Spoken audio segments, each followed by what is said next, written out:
Kneel before your Luna.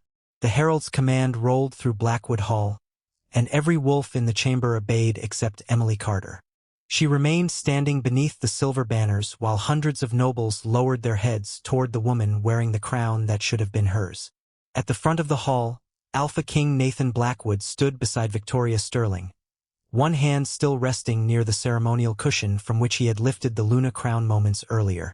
Emily could barely hear the music anymore. She could hear only the faint ringing in her ears and the echo of the crown settling onto Victoria's dark hair. Nathan had not warned her. No private conversation. No explanation. Nothing. For 3 years, the moon bond between Emily and Nathan had marked her as his true mate. The court had questioned her bloodline, her upbringing, her lack of noble connections, but Nathan had always told her the bond was enough. Tonight, apparently, it was not. Victoria smiled beneath the silver crown, radiant in white silk, while members of the Sterling family watched with open satisfaction. Emily. Nathan's voice cut through the silence around her. She looked at him, 40 years old, broad-shouldered, powerful, and controlled. He had ruled Blackwood long enough that most people mistook his calm for certainty. Emily knew better. She saw the tension in his jaw. She saw the way he avoided looking directly at the mate ring still on her hand. "The herald gave an order," Victoria said softly. Emily turned toward her. "I heard him." A ripple of discomfort moved through the hall. Victoria's smile tightened. "Then kneel." Emily looked at the crown. Ancient silver. Blackwood moonstones.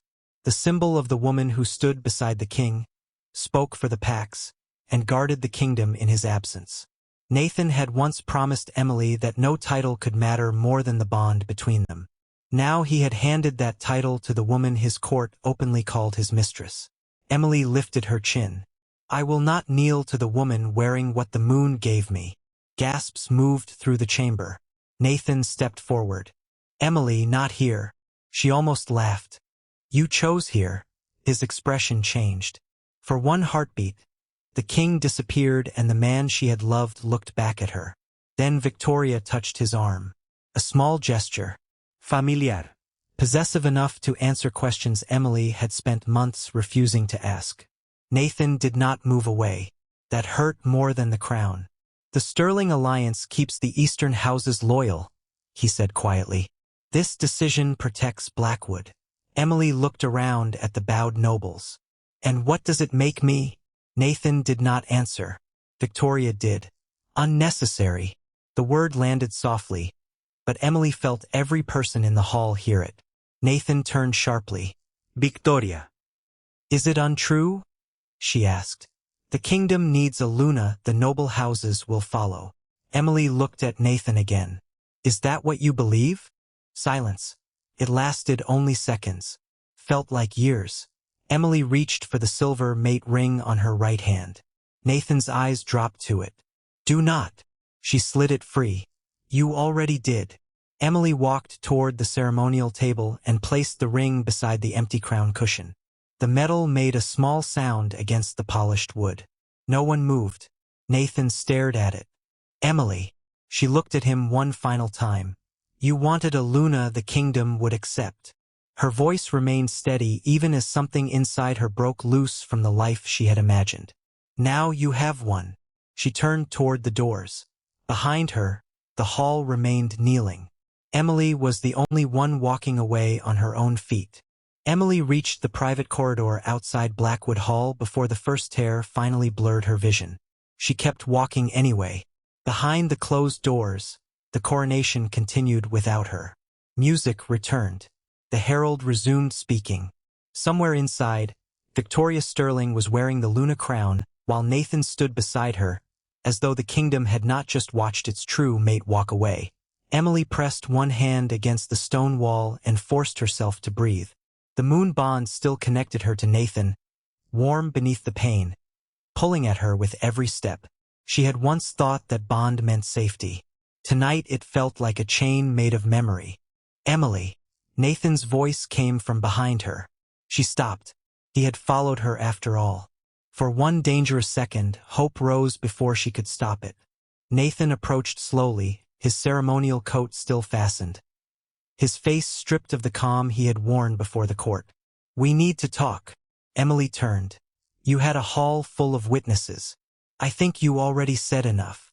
"That was not what I wanted." She stared at him. "You placed the crown on her head.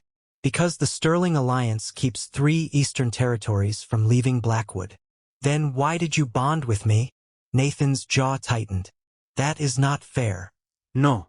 "It is not." The answer silenced him. Emily reached into the pocket of her gown and pulled out the small key to the Luna chambers. She placed it on the narrow table beside them. Nathan looked down at it. "What are you doing?" "Leaving." "You are upset." Emily gave a quiet, disbelieving laugh. "Do not reduce this to emotion because the truth makes you uncomfortable." Nathan stepped closer. "I am asking you to stay until we can resolve this privately. There is nothing private about what you did." His voice lowered. "The crown does not change the moon bond." Emily felt something cold settle inside her. "So that is your answer?" "My answer is that you are still my mate, while Victoria is your Luna." Nathan hesitated. That hesitation told her everything. Emily looked at him for a long moment. "What was I supposed to become, Nathan?" "Emily? The woman hidden in the eastern wing while your mistress wears my crown?" He closed his eyes briefly. "I was trying to prevent the kingdom from collapsing. And I was the part you could afford to sacrifice." Nathan looked at her. "Do not say that. Then tell me I am wrong." He opened his mouth. Nothing came. Emily nodded slowly. "That is what I thought." Nathan's expression tightened with something that looked dangerously close to regret. "The political situation can change. So can I." She turned toward the Luna chambers. Nathan followed her inside. Emily opened the wardrobe and pulled out a simple traveling cloak, the same one she had worn before moving into the palace 3 years earlier. She took no jewels. No ceremonial gowns. No royal gifts. Nathan watched in disbelief. "Where will you go?" "Somewhere I am not treated like a choice that became inconvenient. The bond will pull you back." The words were quiet, almost desperate. Emily stopped. "You really believe that, do you not?" Nathan said nothing. She looked at him. "You believe the moon chose me so completely that I will eventually forgive whatever you do." His face changed. Emily fastened the cloak around her shoulders. "Then this is something you need to learn without me." She walked toward the eastern gate as midnight settled over Blackwood Palace. James Walker was waiting near the courtyard, his expression grim. He looked at Nathan behind her, then at Emily. "Do you need an escort?" "No, money." "No." James nodded once. He understood. The guards opened the gate. Cold night air rushed in. Nathan stopped several yards behind her. "Emily." She turned one final time. "What?" His voice was barely above a whisper. "Do not make this permanent." Emily looked at the man who had believed the moon bond would guarantee her return. "You made the choice permanent when you gave someone else the crown." Then she stepped beyond the gate. The bond pulled painfully at her chest. She kept walking. Behind her, Blackwood Palace grew smaller with every step, until the lights blurred into the distance, and the kingdom that had rejected her finally disappeared behind the trees. 8 months later, the Luna crown still gleamed beneath the chandeliers of Blackwood Hall, but the kingdom around it had begun to come apart at the edges. Victoria wore the crown at every council session, every harvest ceremony, every diplomatic dinner. Yet the smaller pacts had stopped sending representatives unless formally summoned. 2 eastern trade roads were closed over disputed levies. Grain deliveries from the northern valley arrived late or not at all. 3 village councils had refused Blackwood tax collectors' entry until the new rates were reviewed. Nathan sat at the head of the council table with a stack of reports in front of him and felt the weight of every page. "They are testing you," Victoria said. She stood beside his chair in silver court robes, the Luna crown resting above her carefully arranged hair. "The longer you tolerate defiance, the more they will demand." Nathan looked up. "They are demanding lower winter levies." Today, Victoria's expression remained composed. "Tomorrow they will demand control of their own trade routes. After that, representation." Some already have representation. Not enough to satisfy them. James Walker, standing near the far end of the table, closed the report he had been reading. Perhaps because half the representatives have not been heard in years. Victoria glanced toward him. Beta Walker, if you have a political solution, I am sure His Majesty would welcome it. James looked at Nathan instead. I have information. Nathan leaned back. Go on. James placed 3 maps on the table. These are the territories with the most severe shortages. Red markings covered northern and eastern Blackwood. Then he unfolded a 4th map. These are the territories that have remained stable. Nathan studied it. 7 border packs had been marked in white. Smaller. Poorer. Exactly the kind of territories that should have been struggling first. Why are they stable? He asked. James hesitated. Shared grain routes. Rotating healers. Temporary tax agreements between packs. Victoria frowned. Who authorized that? No one in Blackwood. James opened another report. They organized it independently. Nathan's eyes narrowed. Under which alpha? That is the unusual part. James turned several pages. There is no single alpha controlling the network. Victoria gave a quiet laugh. Then it will collapse. James did not respond. Nathan noticed. What are you not saying? James looked at him for a long moment. The same name appears in every territory. Nathan went still. What name? James slid the report across the table. Nathan read the first entry. Carter Relief Route. The second. Carter Mediation Schedule. The third. Carter Winter Storage Plan. His fingers tightened against the paper. Victoria stepped closer. Carter is a common name. James opened another folder. Not in these records. Nathan read the signature at the bottom of a supply agreement. Emily Carter. For 8 months he had forced himself not to ask where she was. At first because pride told him she would return. Then because each week she did not made the question harder to survive. The moon bond had never vanished, but it had changed. Distant, quiet, present enough to remind him she was alive, closed enough to tell him she had learned how to live without reaching back. Where is she? Nathan asked. James unfolded one final letter. According to this, she has been moving between the border settlements since winter began. Nathan looked up sharply. Doing what? Everything these reports describe. James pointed to the white territories. She helped Raven Hollow create a grain exchange with Pine Ridge. She convinced West Creek and Stonehaven to share healer routes. She mediated the levee dispute that kept Brookmere from closing its southern road. Victoria's face tightened. An Omega traveling between packs does not make her a ruler. No, James said. But people are listening to her. Nathan looked at the map again. 7 territories. 7 places holding together while the center of his kingdom struggled. He remembered Emily standing beneath the palace gate, telling him he had made the choice permanent. He had believed the crown would keep Blackwood stable. Yet the woman he sent away was quietly doing what the crown had failed to do. A messenger entered the council chamber carrying a sealed envelope. Your Majesty. This arrived from the western border. Nathan took it. 7-pack seals circled the wax. He broke it open. The letter requested formal recognition of a new mutual aid coalition.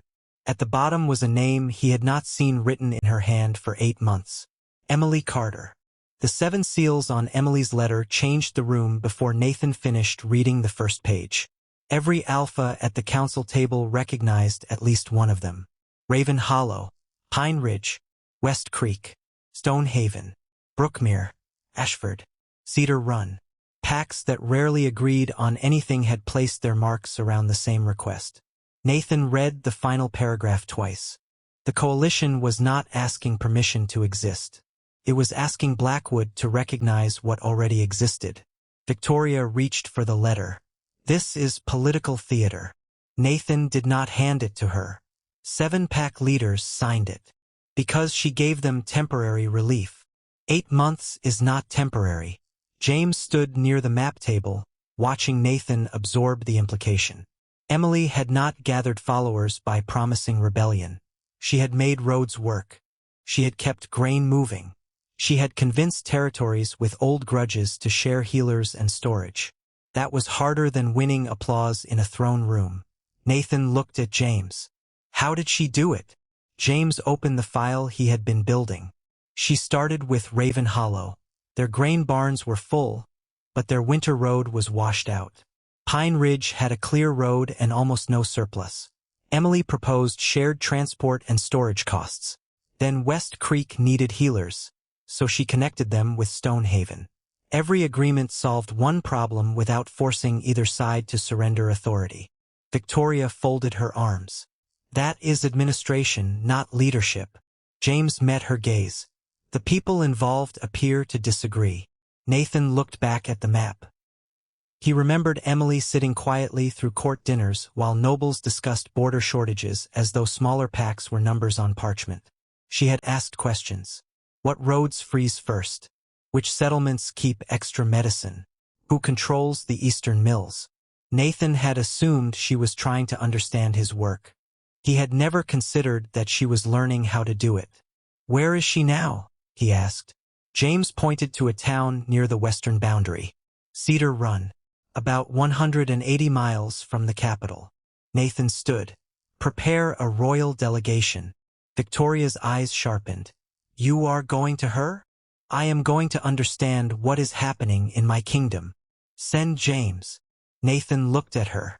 If 7 packs have formed an accord without Blackwood because we failed to address their needs, I should hear them myself.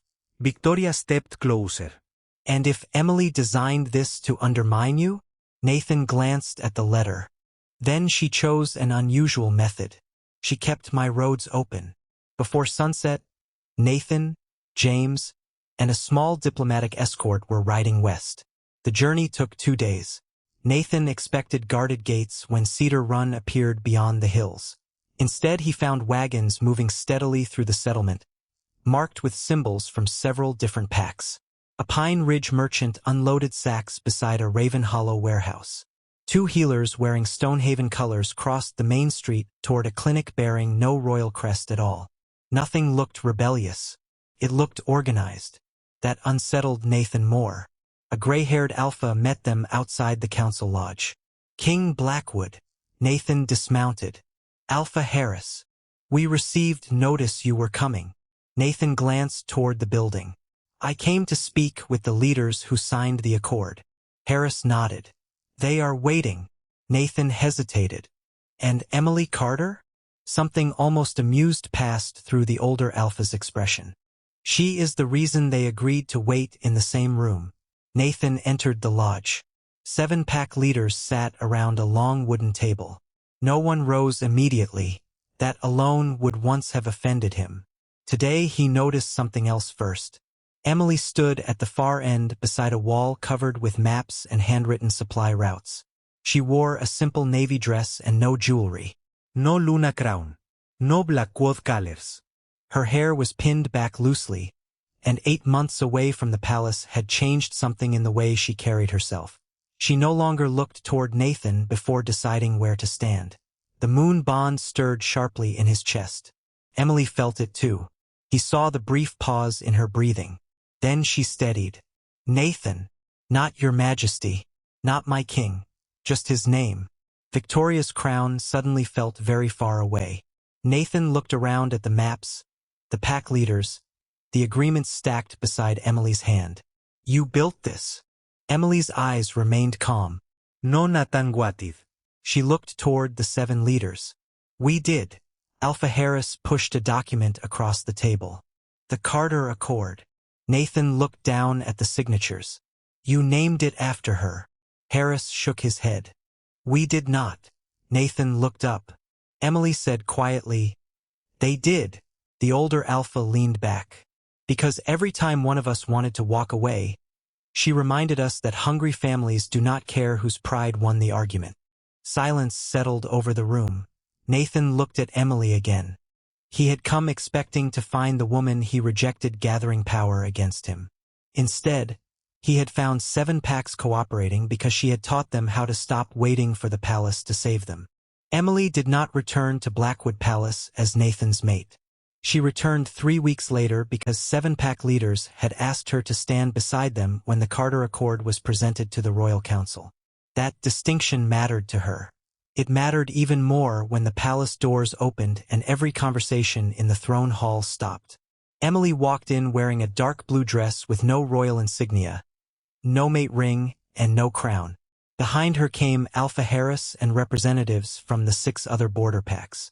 They carried copies of the Accord, supply records, and signed testimony from merchants, healers, and village councils. Nathan stood near the throne platform with James at his right. Victoria sat beneath the Luna banner, silver crown gleaming above her hair. Her expression changed the moment she saw Emily. "Why is she here?" Victoria asked. Alpha Harris answered before Nathan could. "Because we invited her." Victoria's eyes moved across the delegation. "This is Blackwood Court. Invitations come from the Crown." Emily stopped near the center of the hall. "Not when the people requesting recognition are here under their own authority." The room went quiet again. Victoria rose. "You left this kingdom. I left this palace." Emily's voice remained calm. "There is a difference." Several alphas exchanged glances. Nathan watched her carefully. She looked different here than she had 8 months earlier. Not harder, clearer. She no longer searched his face for permission before speaking. Victoria stepped down from the platform. "You expect us to believe 7 packs suddenly chose an Omega to lead them?" Emily shook her head. "I do not lead them." Alpha Harris moved forward. "That is exactly why we trust her." Victoria looked at him. Harris continued. "She did not ask for our loyalty. She asked what we needed." Another alpha, a broad man from Pine Ridge, placed a ledger on the council table. "When our grain stores dropped, she brought Raven Hollow to the table." A woman representing Stonehaven added. "When our clinic lost 2 healers, she created a rotation with West Creek." Brookmere's delegate stepped forward last. "When our council threatened to close the southern road, she stayed for 11 hours until both sides agreed on a levy we could survive." Nathan looked at Emily. 11 hours. He remembered nights in the palace when she had asked him why smaller packs paid the same winter transport taxes as larger territories. He had told her the system was complicated. She had apparently learned it anyway. Victoria's voice sharpened. "None of this gives her authority over Blackwood." "She is not asking for authority over Blackwood," James said. Everyone turned toward him. He held up the Carter Accord. "She is asking us to recognize authority the 7 packs already exercise together." Victoria's expression cooled. "And if they refuse royal oversight?" Alpha Harris looked directly at Nathan. "We are not refusing the king. We are refusing to be ignored." That sentence changed the air in the hall. Nathan stepped down from the platform. "What exactly are you requesting?" Emily took a folded document from the stack. "Formal recognition of the 7-pack coalition, independent representation at Trade Council, and guaranteed consultation before any winter levy affecting border territories is changed." Nathan read the page. "And your position?" "Advisor. Not leader." "No." Nathan looked at her. "Then why is your name on the accord?" Emily met his gaze. "Because someone had to keep everyone in the room long enough to hear each other." Victoria gave a quiet, humorless laugh.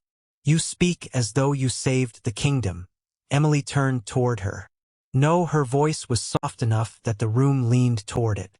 "You were given the crown. I spent 8 months keeping parts of this kingdom alive without it." Silence followed. No applause. No dramatic reaction. Just the heavy recognition of people realizing the woman standing without a title had already been doing the work they once believed only a Luna could do. Nathan looked from Victoria's crown to the maps and records surrounding Emily. For the first time, the difference between being given authority and earning trust became impossible to ignore. Nathan did not answer immediately. The throne hall seemed to hold its breath around him while Emily stood beside the 7-pack delegation with no crown, no royal title, and more practical influence than anyone in the room had expected. Victoria broke the silence first. "This is absurd. She left Blackwood. She rejected her place here." Emily looked at her. "I was rejected first." The words landed without anger, which made them harder to dismiss. Nathan stepped toward the council table. Enough! Victoria turned to him. You cannot seriously consider legitimizing a coalition formed outside royal authority. They kept roads open that we failed to keep open. Because they ignored the crown. Because the crown ignored them. Nathan heard his own words and realized how much they sounded like Emily. Victoria heard it too. Her face changed. Alpha Harris opened one of the ledgers. Your Majesty, this is not a rebellion. These are delivery records. Grain moved from Raven Hollow to Pine Ridge. Medicine moved from Stonehaven to West Creek. Brookmere reopened its southern route after the levy agreement. Nathan looked at the numbers. They were clean, specific, measurable, the kind of work court speeches rarely produced. Who negotiated the levy agreement? He asked, though he already knew. Harris nodded toward Emily. Nathan looked at her. How long did it take? 11 hours. Why? Because both sides were trying to win. Emily rested one hand on the table. I asked them what winter would cost if neither side gave anything. Nathan studied her face. And they listened. Eventually, a few quiet smiles appeared among the border delegates. Nathan remembered the woman who once sat beside him at palace dinners asking questions no one answered. He had mistaken patience for dependence. He had mistaken gentleness for lack of authority. Victoria moved closer. Nathan, this is exactly what she wants. She wants you to believe the kingdom needs her. Emily turned sharply. No, Victoria stared at her. Emily continued. I do not need him to believe anything. The roads are open. The clinics are staffed.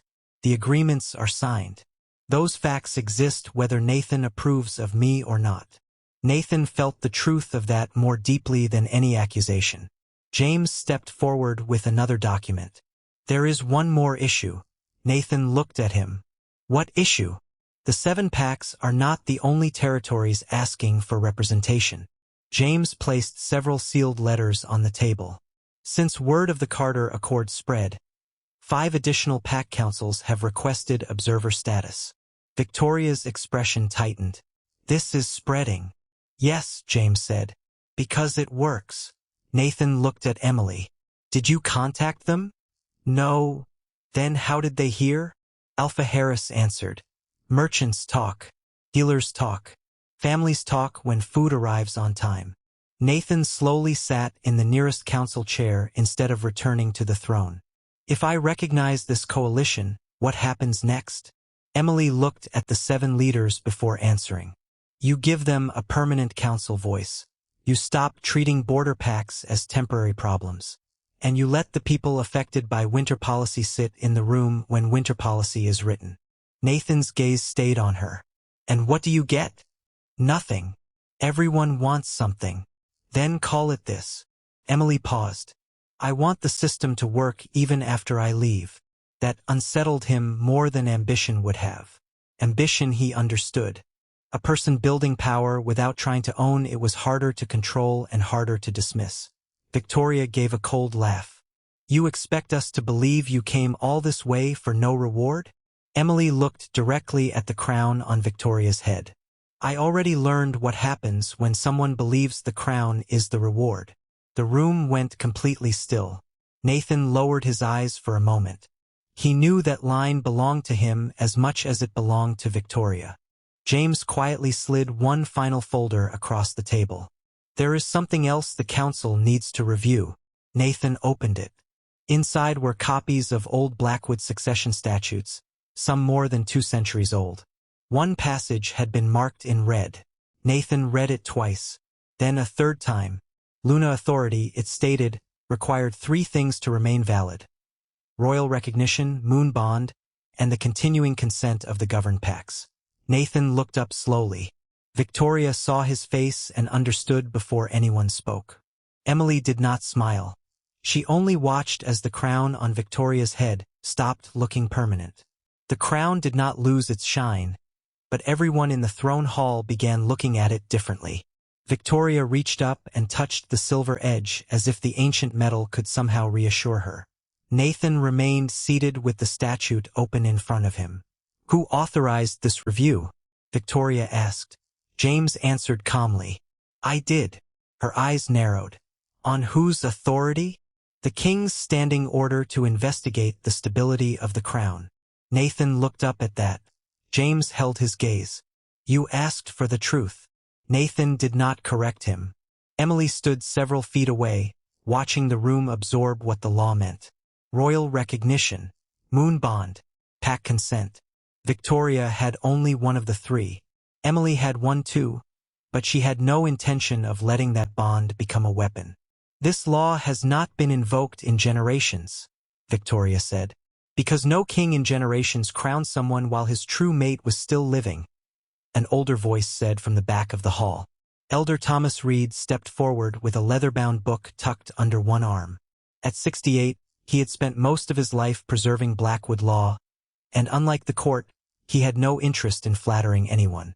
The statute was written for exactly this kind of conflict. Nathan rose. What happens now? Thomas opened the book. If Luna legitimacy is challenged by a recognized pact coalition, the crown must face a consent review. Victoria looked at Emily. So this was your plan. Emily's expression did not change. I did not know this law existed. Convenient. Believe what you want. Emily looked at Thomas. What does consent review require? A formal vote from recognized pack leaders. Victoria turned toward Nathan. You cannot allow this. Nathan's gaze moved to her. Why not? Because the Luna crown is not a popularity contest. Thomas answered before Nathan could. No. It is a trust. The words landed heavily. Emily glanced toward the 7 pack leaders behind her. None looked triumphant. They looked serious. That mattered. They had not come to destroy Blackwood. They had come because they were tired of surviving decisions made without them. Nathan closed the statute. Then there will be a vote. Victoria stared at him. You would risk the crown because she walked back into this palace with 7 angry alphas? Emily stepped forward. They are not angry because of me. Of course they are. No. They are angry because they were ignored before I ever arrived. Nathan looked at Emily. Would you accept the Luna crown if they chose you? The hall went still again. Emily took a breath. That is not the question. It may become the question. Then hear my answer now. She faced him fully. I will not use the moon bond to claim power. I will not ask anyone to choose me because I was once your mate. If there is a vote, it should be about who the packs trust to protect their interests. Victoria gave a bitter laugh. And you think they will choose you? Emily looked at her. I think they should be allowed to choose. Nathan felt something shift inside him. 8 months ago, he had decided the kingdom could not afford Emily. Now she stood before him, refusing to use the strongest claim she possessed because she wanted legitimacy to come from consent instead. Victoria had demanded authority. Emily was demanding a process. That difference cut deeper than any accusation. Later that evening, after the council cleared the hall, Nathan found Emily alone near the western windows. The sunset had turned the glass copper. Did you ever plan to come back? He asked. Emily did not turn immediately. Not like this. But you did plan to return. I planned to return when leaving stopped being the only way I could keep my dignity. Nathan absorbed that quietly. I thought Victoria was the problem. Emily finally looked at him. She wanted the crown. Nathan's face tightened. I know. You keep saying that as if her wanting it explains what happened. He looked down. Emily stepped closer. She wanted the crown, Nathan. You decided I was the price. His eyes lifted to hers. The truth struck exactly where she intended it to. I was trying to hold the kingdom together. And I was the person you chose to break. Nathan had no defense left. I was wrong. Emily studied him for a long moment. Being wrong is not the same as changing. He nodded slowly. Then tell me what changing looks like. Emily looked back toward the throne hall where the Luna crown waited beneath the silver banners. Tomorrow let the pack speak. Do not influence them. Do not threaten them. Do not protect me. Do not protect Victoria. Just listen. Nathan exhaled. And if they choose against me? Emily met his gaze. Then maybe you finally learn what the kingdom has been trying to tell you. By noon the next day, Blackwood Hall was full again. But this time no one had come to watch a coronation. They had come to decide whether the crown still deserved obedience. Representatives from the seven-pack coalition stood on one side of the chamber. The older noble houses stood on the other. Between them, Nathan sat beneath the Blackwood banner with James and Elder Thomas Reed nearby. Victoria wore the Luna crown, but the confidence she had carried the night before was gone. Emily stood several feet away with no title beside her name and no promise that the room would choose her. That was exactly how she wanted it. Thomas opened the ancient ledger. The consent review will proceed by recognized pack vote. No king, Luna, Alpha, Beta, or Royal House may interfere once the vote begins. Nathan looked across the hall at Emily. She gave him no signal. No encouragement. No fear. Only the same quiet challenge she had given him near the western windows. Listen. So he did. Raven Hollow voted first. We withdraw consent from Victoria Sterling and support Emily Carter as protector of the coalition. Victoria's expression tightened. Pine Ridge followed. Then Stonehaven. Then West Creek. Each vote came with reasons, not loyalty speeches. Open roads, shared medicine, fair levies, meetings where smaller voices were allowed to finish speaking. When Brookmere voted, its delegate looked directly at Emily. She never asked us to kneel. She asked us to sit down and solve the problem. Something moved through the hall. Not excitement, recognition. The first major alpha stood next. Nathan expected hesitation. Instead the man said, "My territory benefited from the Carter routes during the winter shortage. I vote for Emily Carter." A second major alpha followed. Then another. Victoria stepped forward. "They are rewarding temporary relief with permanent authority." Thomas raised one hand. "The vote is still active." Victoria looked at Nathan. "Say something." Nathan's entire court watched him. 8 months earlier he would have controlled the room, protected the alliance, explained why order mattered more than resentment. Instead, he remained seated. "The packs are speaking." Victoria stared at him as if that sentence were a betrayal. The final vote came from an eastern territory once tied closely to Sterling influence. Its alpha stood slowly. "We supported the coronation because we were told stability required it. Stability did not follow." He turned toward Emily. "We support the person who produced it." The vote ended. Thomas counted the seals twice. Then he faced the hall. "Pack consent for Victoria Sterling as Luna is withdrawn." Silence struck the chamber. Victoria's hand rose to the crown. "Nathan." He stood. For several seconds, he looked at the woman he had once chosen because he believed politics demanded certainty. "The crown must be returned." Her eyes hardened. "After everything my family gave you?" Nathan's voice stayed calm. "That is part of the problem. I treated the Luna crown as something that could be exchanged for support." Victoria slowly removed it. No one cheered. Emily was grateful for that. This was not revenge. It was correction. Victoria placed the crown on the ceremonial pedestal and walked from the hall with her dignity intact, though her authority was gone. Nathan crossed to the pedestal and lifted the crown. Then he turned toward Emily. "The packs have chosen." He walked to her and held it out. Emily looked at the silver medal. Once, she had believed receiving it would mean Nathan had finally chosen her. Now she understood that a crown without structure could become another beautiful promise that depended on one person's will. She did not take it. "Not yet." Nathan froze. Murmurs spread through the hall. Emily faced the council. "If I accept this today and nothing else changes, then we have only replaced one woman with another." Thomas watched her carefully. Nathan lowered the crown. "What do you want changed?" "A permanent council seat for the Luna independent of the king. Voting representation for the smaller packs. Written review before winter levies change. And no ruler should be allowed to reject a bonded mate for political advantage without a formal hearing before the pack council." Several nobles shifted uncomfortably. Emily continued, "If this kingdom wants consent to matter, then it has to matter when the decision is inconvenient." Nathan looked around the hall, then at the crown in his hands. Finally at Emily. "Bring me the charter." James already had parchment prepared. Nathan signed first. Thomas signed as witness. One by one, the pack leaders added their seals. When the final seal touched the page, Nathan turned back to Emily. "Now?" Emily looked at the crown, then at the new charter lying open between them. For the first time, the symbol was resting on something stronger than a promise.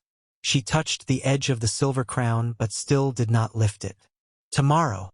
Nathan nodded. He did not ask why. Emily looked around the hall at the people who had voted, argued, listened, and finally changed the rules that had once made her disposable. The kingdom was not hers because a king had returned something he took away. It was becoming hers because the people had chosen a different way to be ruled. The next morning, Blackwood Hall looked almost unfamiliar. The ceremonial platform had been changed overnight. The single raised seat where the Luna once sat slightly below the Alpha King was gone. In its place stood 2 chairs of equal height, separated by a small table holding the new charter. Emily stopped just inside the doors and stared at them. For years, she had believed equality would feel dramatic when it finally came. Instead it felt quiet, solid, real. The hall filled behind her with pack leaders, council members, healers, merchants, and representatives from the smaller territories whose voices had shaped the new law. Nathan stood near the front without the crown in his hands. He was waiting beside the pedestal where it rested. He did not call her forward. He did not tell the room to kneel. He simply looked at her and waited. Emily walked down the center aisle alone. The first time she had stood in this hall, hundreds had lowered their heads to another woman while she remained standing by herself. Now no order was given, yet one by one, the representatives rose as she passed. Not in submission, in recognition. Emily felt the difference all the way to the front. Nathan met her eyes. "The charter has been entered into Blackwood law." "I know. The smaller packs have permanent voting seats." "I know. The Luna Council position cannot be removed by royal order." Emily looked toward the signed parchment between the 2 chairs. "That matters more than the crown." Nathan nodded. "I understand that now." He lifted the silver Luna crown from the pedestal but did not step toward her. Instead he held it in both hands and stopped. "The last time I touched this, I decided for you." Emily's breath caught slightly. Nathan continued. "This time you choose." The hall became completely still. Emily looked at the crown. She remembered how badly she had once wanted Nathan to place it on her head. She had believed that moment would prove she was loved, accepted, finally safe. 8 months away had taught her something harder and better. The title could be taken. Trust had to be built. Authority could be granted. Respect had to survive disagreement. She reached for the crown. Nathan released it immediately. No ceremony forced his hands over hers. No claim followed. Emily lifted the crown and placed it on her own head. The silver settled into her hair with surprising lightness. She turned toward the hall. No one shouted. No one needed to. Alpha Harris bowed his head first. Then Pine Ridge, Stonehaven, West Creek. The major houses followed. Emily looked at them and felt no triumph over Victoria. No satisfaction that Nathan had been proven wrong. Only responsibility. "Stand," she said. They did. That was how she wanted it. Nathan moved toward the 2 equal seats. He stopped beside his own but did not sit before Emily. She noticed that too. They sat at the same time. The first council session began with winter transport, not romance. Emily proposed expanding the shared grain routes. A noble challenged the cost. A border alpha disagreed with her schedule. No one was removed for disagreeing. Nathan listened. Emily listened. By noon, the room had argued its way toward something useful. When the hall finally emptied, Nathan remained seated beside her. For several seconds, neither spoke. Then he looked at the crown on her head. "It suits you." Emily gave him a small look. "Careful." A faint smile touched his face and disappeared. Is there anything left between us? The question was quieter than she expected. Emily looked toward the doors, then back at him. The moon bond still existed somewhere beneath everything that had happened, but she no longer mistook destiny for permission. There is a kingdom to rebuild. Nathan nodded. He looked disappointed, but he did not argue. Then that is where I start. Emily studied him. Start there. He rose from his chair. For a moment she expected him to leave. Instead he stopped beside her and asked, "May I walk with you?"